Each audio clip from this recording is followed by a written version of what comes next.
Irmãos, a paz do Senhor, bom dia, boa tarde ou boa noite, não sei quando você está ouvindo esta palavra, mas que Deus te abençoe onde você estiver, no tempo que você estiver, e que não seja a minha boca, mas que seja a boca do Senhor falando aqui a todos nós.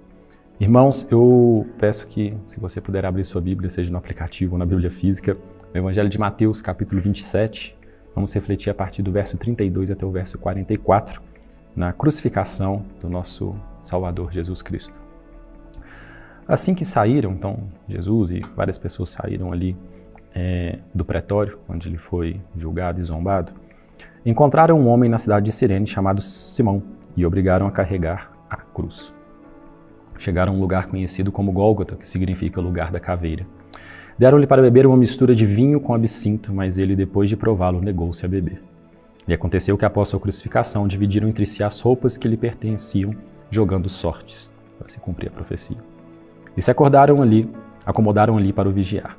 Acima de sua cabeça fixaram por escrito a acusação forjada contra eles. Este é Jesus, o Rei dos Judeus. Alguns evangelhos até falam, que os fariseus reclamaram que é este que diz que é o Rei dos Judeus, mas Pilatos lava as mãos e fala: o que escrevi é isso. Então, foi pregado na cruz como o Rei dos Judeus, que ele é, e depois vem para reinar aqui com toda a sua igreja, expandindo o seu reino para os gentios também. Verso 38, 2 ladrões foram crucificados com ele, um à sua direita e outro à sua esquerda. As pessoas que passavam lançavam-lhe impropérios, balançando a cabeça, e exclamavam: ó tu, que destróis o templo e em 3 dias o reconstróis, agora salva-te a ti mesmo, desce dessa cruz se és filho de Deus. Do mesmo modo, os chefes dos sacerdotes, os mestres da lei e os anciãos zombavam dele, vociferando: salva a muitos, mas a si mesmo não pode salvar-se. É o Rei de Israel. Desça agora dessa cruz e passaremos a crer nele. Pregou sua confiança em Deus, então que Deus o salve neste instante, se verdadeiramente por ele tem piedade, pois afirmou: sou o Filho de Deus. Igualmente o ultrajavam os ladrões que ao seu lado haviam sido também crucificados. Deus, que o Senhor possa falar aos nossos corações nesse momento, por meio do Teu Espírito Santo, em nome de Jesus. Amém. Quando vemos aqui esse relato da crucificação de Cristo por meio do Evangelho de Mateus, a gente vê alguns versículos antes, a gente não leu, mas se você for ler no verso 29, que desde o pretório, naquela noite, Jesus já estava sendo zombado, tomando alguns tapas e sendo já grandemente humilhado, dizendo a ele: salva a si mesmo, ó Rei dos Judeus. Se salvou tantas pessoas porque Jesus curava e perdoava os pecados, Então isso já era uma espécie de salvação ali para aquelas pessoas. Mas quando Jesus sai para ser crucificado, diz que um homem chamado Simão foi e carregou a cruz. Então o primeiro aprendizado que a gente tem aqui, e às vezes a gente esquece isso no mundo ocidental moderno ou pós-moderno, que a gente foi chamado para carregar a cruz. Pegue a sua cruz e me siga. Talvez por vivermos numa sociedade tão boa, tão distante de um sofrimento diário. Claro que acontecem tragédias, continuam acontecendo e sempre vão acontecer, mas é bem diferente de viver numa Idade Média, que as pessoas conviviam com as tragédias diariamente, com catástrofes até maiores.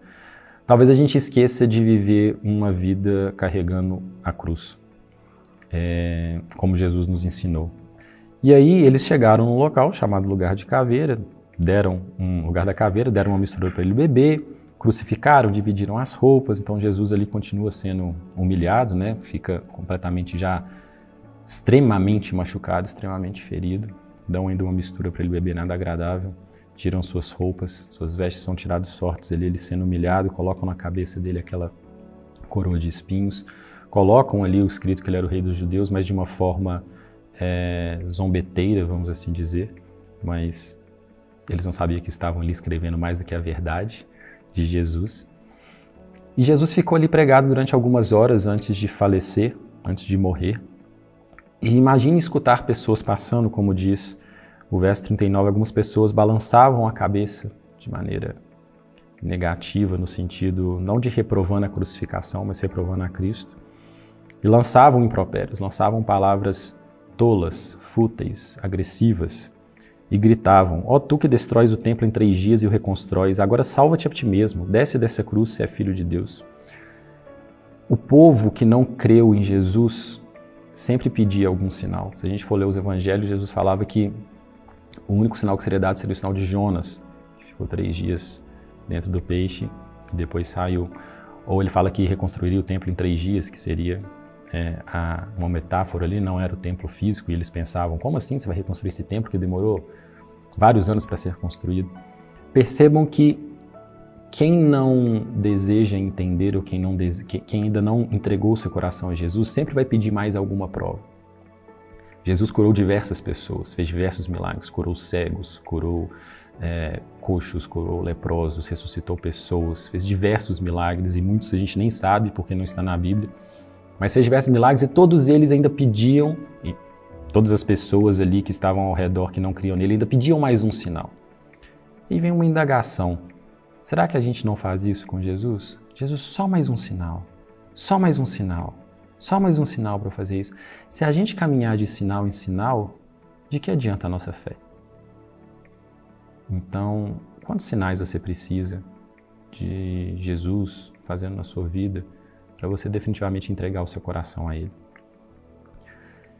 E aqui diz que não só pessoas que passavam na rua, mas como fala no verso 40, mas no verso 41 falam que os chefes sacerdotes, os mestres da lei e os anciãos também diziam: salvou a muitos, mas a si mesmo não pode salvar-se. É o rei de Israel. Desça agora da cruz e passaremos a crer nele.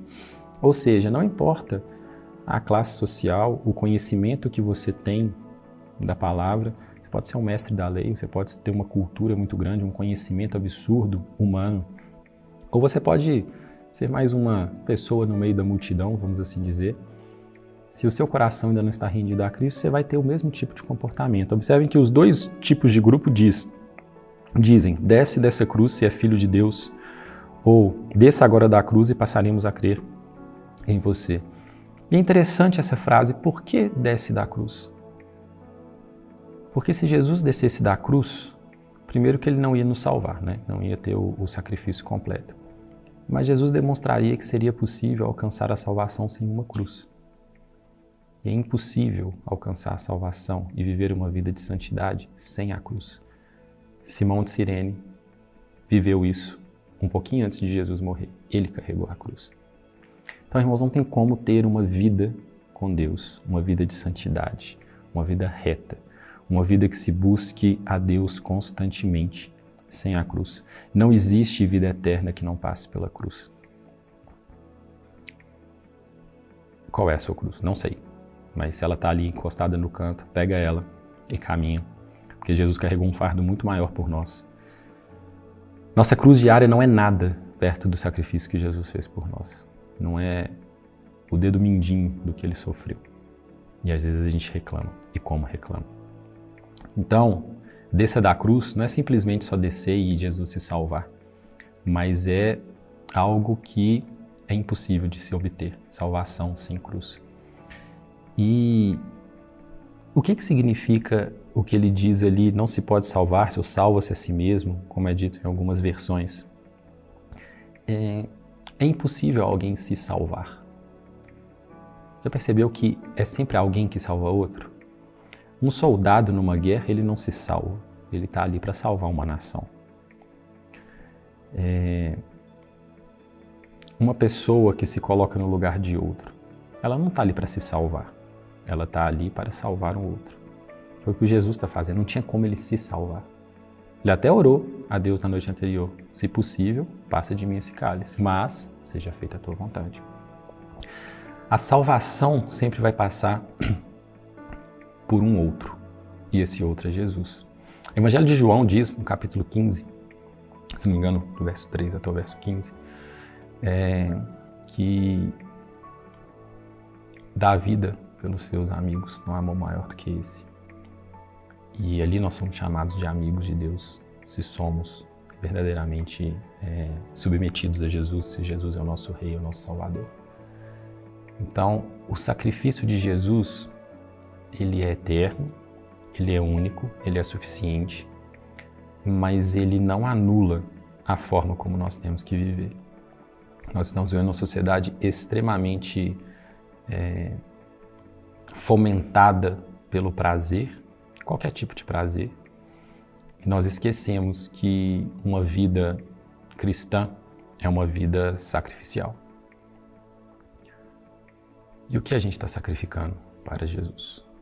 Para a vida eterna, para agradá-lo. Irmão, se a gente não estiver sacrificando nada, tem alguma coisa muito errada. Não estou falando que a gente tem que sacrificar no sentido de, no Antigo Testamento, né? Sacrifício de animais, não é isso. Mas mortificar a nossa carne, sacrificar os nossos desejos em prol de Jesus. Então, o recado de hoje é: pega a sua cruz e sigam.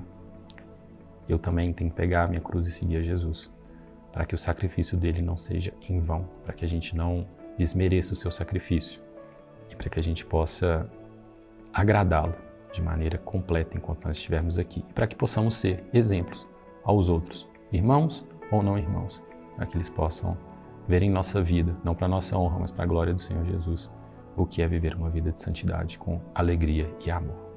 Deus te abençoe nesse dia em nome de Jesus. Amém.